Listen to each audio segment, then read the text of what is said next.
Hello. How are you doing? Hello. I'm Arnie. And I'm Doug. You're watching Pepper Tree Villa's Daily Dose of Disney. There's a lot happening tonight at the moment.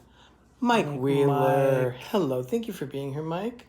There's a lot going on in the world tonight of YouTube. I was surprised to see how many channels are streaming. I saw that Diz Our Dream is streaming live from Magic Kingdom's Mickey Mouse Christmas Party. And I guess Dole Whip Dad is still live, but it was a surprise stream. I didn't know that he was going to be talking with Dev tonight. So when I scheduled this, I had no idea what was going on with everyone. So let's go ahead and give it a shot and see how things are going with it. Hope you're all doing well tonight. How are you? Getting tired. It was a long holiday. It's been a long weekend. Emotionally draining, and it was very festive, but a lot happened. And Mike, you're absolutely right. There is a lot going on tonight. Yes. And, so I wanted to make sure that we still kept going with the daily dose. Yep. So you can see a little break of what we're doing right now in this house. There's so much to do. Yeah, but you can see that there's some Christmas stuff behind us. Yeah, we're doing it on location throughout the house. Yep. Directly behind me is a miniature tree. It's called the Hallmark miniature tree. It has about 200 ornaments on it. Between Doug and me, behind us is our nostalgia tree. That is a 9-foot Balsam Hill Berkshire Mountain fir. And then also another Berkshire Mountain from Balsam Hill directly behind Doug's left shoulder. You can see the crystal tree blinking and twinkling behind there. Yep. So twinkling and so there's a lot of Christmas happening. A lot here. of beautiful trees. Yeah. A lot of work. A lot of work. Definitely a lot of work. So we hope you're all having a good evening, and hoping it's been a great day. And who's here? Hey, Trix. Thank you for joining. Good to have you. Love the little duck. She always has a duck there. Oh, little duckies. Yeah. Okay. So, Mike, we are going to try that. Whenever I'm streaming from the house, we're going to try and have a different Christmas tree behind us when we're doing live streams. So, we may repeat a few trees here and there, but, that's okay. In this case, we're just right off the kitchen. This is the family room that you see. So, anyway, this is the Daily Dose of Disney. It is December 1st, 24 days until Christmas. Now that we're in December, it just seems to be more sensible to count down the days of what's left until 24 Christmas. 24 days until Christmas. Wow. I don't know that I'm ready for it. No, There's still so much to do. We're not even. We just made some jam, so we're going to make another batch of jam after this. And then let's see, we're also going to be doing some baking later on in the season. And we're planning on doing some cooking as well, having some nice meals here at the villa. Yeah. But let's go ahead and get started with what's going on here at hand. This is your Daily Dose of Disney. So it's December 1st, 2019. And on this day in 1937, the final photography of cells happened in 1937 for Snow White and the Seven Dwarfs. The film was scheduled to happen in 20 days from this point. How they can do something. That's kind of like doing a term paper the night before. I know. It's turned in. All that research all done in just one night, writing it up. It's just possible. So much. Hey, Samantha. How are you? Mike Wheeler. Yum, yum, yum. I'm on my way. Thank you, Mike. So yeah, that was Snow White. The thing is that in that time, remember, they had to take time to make sure that the films were duplicated and so forth like that. So I don't know how many copies of the film were ready on December 21st when the film premiered. Of course, there was the one that ran at Carthay Circle Theater in Los Angeles. But did it come out worldwide after it premiered, or did it take another month? I have not done my research. I don't know how movies were released. I'm sure it rolled out over time.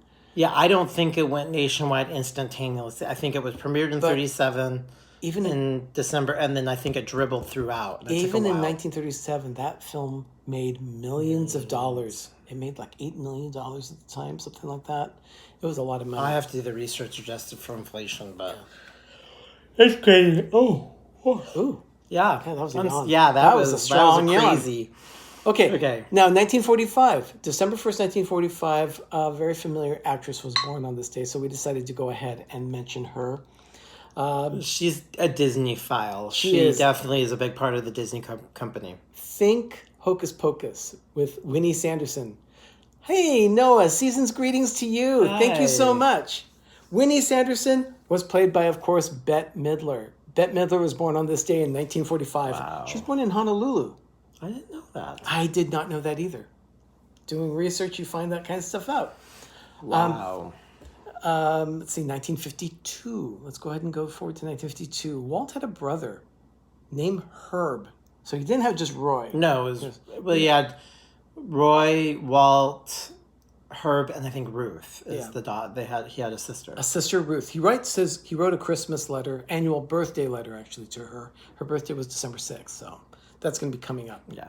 But in 1952, Walt's brother, Herb, retired from the U.S. Post Office. And apparently Walt also worked for the post office in Chicago. Wow. This was, I didn't remember hearing that. Of course, No. I have seen that at the Walt Disney Family Museum that's mentioned, but it's just one of those little facts that just kind of like goes out in one ear, out the other. So that was that. Okay, let's move forward a few years here. 1955 at Disneyland, a restaurant opened called Maxwell House Coffee House. Now, when you're in Town Square, if you go to the right-hand side, where Tony's restaurant is in Magic Kingdom, and then you have to turn left from there, and then you can kind of go up Main Street. Well, at Disneyland, that's the Main Street Opera House. And then from there, the Disney Showcase is a building that's right on the corner of Main Street into Town Square. And that is pretty close to the location of the Maxwell House Coffee House at that time. But it closed less than 2 years later. Yeah, way before my time. I guess it just wasn't making enough money because remember, Disneyland did not own all the restaurant space at the time. They leased it out to other companies when the park first opened. So, actually able to mail stuff from Magic Kingdom and all, tribute to his brother. Oh, that's a good point. Oh, that makes Very good sense. point. That makes a lot of sense. Very good cool. point. Thank you. So that was 1955. And then in 1958, construction started on a very familiar roadway that a lot of Walt Disney World people know, and that's Interstate 4. Thanks to Dwight D. Eisenhower. Yes, when he was president. on this day, Interstate 4 started construction in the state of Florida. And it was completed in February of 1965, so a little over 6 years it took. But think about it. During their construction, Walt and his people were taking a look at it. And, tomorrow I'm going to go Christmas tree, probably Walmart. Good luck with that, Noah. Yeah, good luck. Yes, you can get some good selections out there. If you don't see anything at Walmart, try Michael's and try Target. You might be able to find something there that's worthwhile. Is this, you're looking for a real tree or are you looking for a good artificial? Judy, hi. thank you for joining. Good to have you. So yeah, but of course, most of the theme parks and attractions in Central Florida are right along Interstate 4, of course, including Walt Disney World. So it began in 1958 and it finished its completion across the state in 8 years. A little over 6 years. Oh, a little over 6. I thought you said 8 years. 6. 1965. This is kind of like a paper thing that Doug loves. He loves to collect paper. And in this case, Pretty cool. Bridges I-4 has the year and month that was completed. Yeah. Oh, yeah. A lot of overpasses. A lot of overpasses like that are done. Yeah, they'll say, 03 or for 2003. Yeah, I've seen that. Yeah. But on this day in 1965, there was a publication called the Disney News that was first published. It was a magazine meant specifically for the Magic Kingdom Club members. Mm-hmm. Those were people that, if you went into your office and you talked to your personnel department, usually most companies were members of the Magic Kingdom Club. They'd give you a little membership card, and then the company would in turn in your information to Disney. You would start getting information from them, including this magazine. I remember seeing this Corporate magazine. synergy to get Hawk stuff. Yeah, I remember seeing this magazine for the first time in 1977.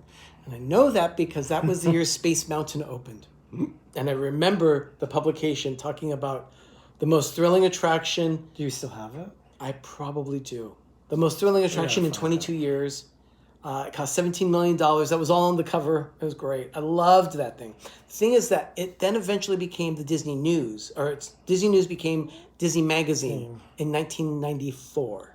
And I have a couple of years of all of the Disney magazines. Yeah, I liked that Up publication. until 98, because I have one that has the opening of Animal Kingdom. And then they just stopped publishing it.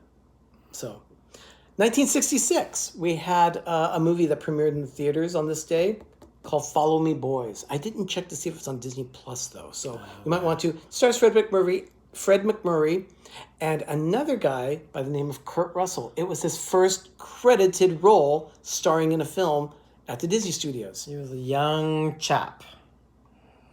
Very young. Very young. He started as a... Then, of course, he went on to do things like The Computer Wore Tennis Shoes, The Barefoot Executive, Now You See Him, Now You Don't.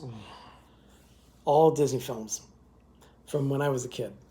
1971, the fourth engine of the Walt Disney World Railroad went into service on this day, and it was the Roy O. Disney. It was named after Walt's brother. That was the fourth one. Exactly. First one, I think, is Walt. The second one was Lillian. The third one was Roger Broggie. And then they did put one because they wanted to, he passed away, so they did one of his brother. Yeah. So, Walt, Lillian, Roger, and then Roy. Yeah. 1973, Jack Nicholson did something at Walt Disney World, which was kind of interesting. In 1973, he became the first golfing player to pass $2 million in career earnings, but he did it at a tournament, the Walt Disney World Open. Wow. That's kind of cool. Oh, there's a lot of golfing. Yeah, a lot of golfing in Florida. What is that Oh, noise? Mike, you're asking what that noise is? Click. That popping sound? That is popping of jars of jam that we've just recently made. We made It's some settle in the vacuum. Yeah, we made some apple pie jam, and so the vacuum seal just, when the jars start to cool, it pops, meaning that it's sealed. So Yeah. that's what that sound is, Mike. Then we're really right in the kitchen of the area, and the jam's right next to us, so it's making that big crackle or a pop sound. The metal, we're making jam, so Yeah. it's cooling off. December 1st, 1988. The Walt Disney Company announced a new division, and it was, they had just recently done Touchstone Pictures. Oh, yes. They did that, remember, they released Splash as their first film. I knew that was a mason jar lid. I love that sound. Pearl, exactly. To us, that just means jam. That sound, it just means jam. We love that sound. So, That's apple pie jam. yeah. Scalding hot still. Yeah, but it's starting to cool. So, We can hear that pop all the way to central New York. oh my gosh. See, there it goes. Oh, Michelle the Quilty, thank you so much. So, Touchstone had been developed in the just as soon as Michael Eisner came in. He and the staff decided, they wanted to have some more mature themed films come out, and they didn't want it under the Walt Disney Pictures label. No. So they developed Touchstone, and then again they developed this one called Hollywood Pictures, and they formed it on this day in 1988. First film that they did was Arachnophobia, starring John Goodman, 1990. That was a horrible movie. I never saw it. Oh, it was so horrible. I just have this thing about spiders. Yeah, no, it was a horrible movie. It was, Yeah. So I decided not to do it. In 1997, it was announced that there was going to be the Walt Disney Concert Hall, and they needed to raise a lot of money. The Walt Disney Company put forward a challenge gift of $25 million and challenged other people to match that gift. And Roy E. and Patty Disney donated $5 million toward that challenge. wow. Yeah, pretty cool. But it's a stunning structure developed by the architecture Geary. Yeah. Geary's his last name. It's a beautiful structure. Oh, it's beautiful. There's We've metal been there. sheeting, just polished metal sheeting, and it shines all throughout this particular area of Los Angeles. It's a stunning structure. Appropriate. Very appropriate. And then on this day in 2001, the Triceratops spin opened at Animal Kingdom. Right into the front of the Chester and Hester's. So Triceratops Yep, right in spin. the Dinorama area. So opened because that was kind of a piecemeal. Let's throw together after the park opened. Yeah, I understand the concept, but Yeah. it's just one of those things that people were not very excited about. No. Just cheap carnival rides. And I understand that they needed a quick fix, but even Triceratops Spin is not open very often anymore. There's even been rumors of them removing it. So, The Primeval World is the mouse coaster. yeah. Okay. The Triceratops Spin Is is Dumbo. it's like Dumbo. It's a Dumbo. It's just a flat spinner. Flat spinner. But they did this, why? Yeah. Oh, well. Why? You can. Yeah, it's like It's Dumbo. exactly, it's and the like magic carpets. It's, Exactly. And the Astro Orbiter as well. the whole spinning in place. I never loved merry-go-rounds or those things. Is that a merry-go-round? Is where it's a flat thing that you spin as a kid and you came off and you puked. Yeah. Hated those things. It was. It was. Now, on this day in 2003, remember yesterday I mentioned that Roy Disney had resigned from the Walt Disney Company because of his fight with Michael Eisner. And on this day, Stan Gold, his business partner at this point, also resigned from the company. And on the same day in 2003, they started a website called SaveDisney.com. Yeah, that was huge. And again, if you have not, if We you've signed not the read a petition. book, if you have not read a book called Disney War, I highly recommend it. It's a very good read, very interesting. You'll learn a lot about the place in Walt Disney Studios, how things were, and a lot of things were very chaotic at that time. Yeah, it So was really bad. it was very bad. You can definitely see a lot of things that were happening on this day. But excellent book. Yeah. Excellent book. Excellent read. Very good. A lot of information. Now, on my Instagram and Twitter feed, I posted a picture of Indiana Jones Adventure at Disneyland. And that's because on this day in 2004, they started preparing for the 10th anniversary of the attraction. Really? It opened on March 3rd, 1995. Hey, Ben, thank you for being there. Yep. So it opened in 1995 on March 3rd at Disneyland. And I remember that day very well. I was there with very good friends. Ben showed up as well. I didn't have a permanent job at that time, so I was able to sneak in a day. It was great. But it was wonderful. Indiana Jones Adventure opened March 3rd, 1995, and on March 3rd, 2005, they were going to have the 10th anniversary, and they started selling tickets for that anniversary on this day in 2004. Also on the same day in 2004, Disney's PhotoPass. PhotoPass started 15 years ago today. Really? At the 4 theme parks in Walt Disney World. Feels like it's been there forever. Yeah. But PhotoPass started 15 years ago today. Really? I feel like they were. Oh, well, they always had people taking cameras, but the PhotoPass with technology and the digital, I could see that. Yeah. So that is about all I have for history in the Disney universe. Kind of interesting. Yeah, it's kind of busy. We're Yeah. getting into a busy month of, Walt's birth and Walt's passing, and just it's December. It's just going to be crazy from now until after the 1st. It's crazy. Exactly. It's going to be quite some time. The whole thing about Walt's death and so forth like that is very trying in Disney history, and it's coming up very close. So let's go ahead and move forward with Disney history. I want to make sure that we cover that correctly. So I'll be handling that. It's going to be this week that we're going to be discussing that. So very sad news in Disney history. So let's go ahead and take a look at Disney history this week. And in this case, we're going to go ahead and say we're done with tonight's broadcast. Yes, we're going to make some more jam. I'm looking at it over there. Yeah. So why have you never told me the Toys for Tots logo was designed by the Disney artist? Oh, that's true. We'll probably get in that. Yeah, I will mention that. But yeah, the Toys for Tots, they did it. This is a courtesy. Same thing with Donald Duck being used by the University of Oregon. The Oregon Ducks, that is Donald Duck. And they got permission from Walt Disney to use Donald as their mascot. Right. So Disney did a lot of stuff like that. They did a lot of artwork for various companies and things.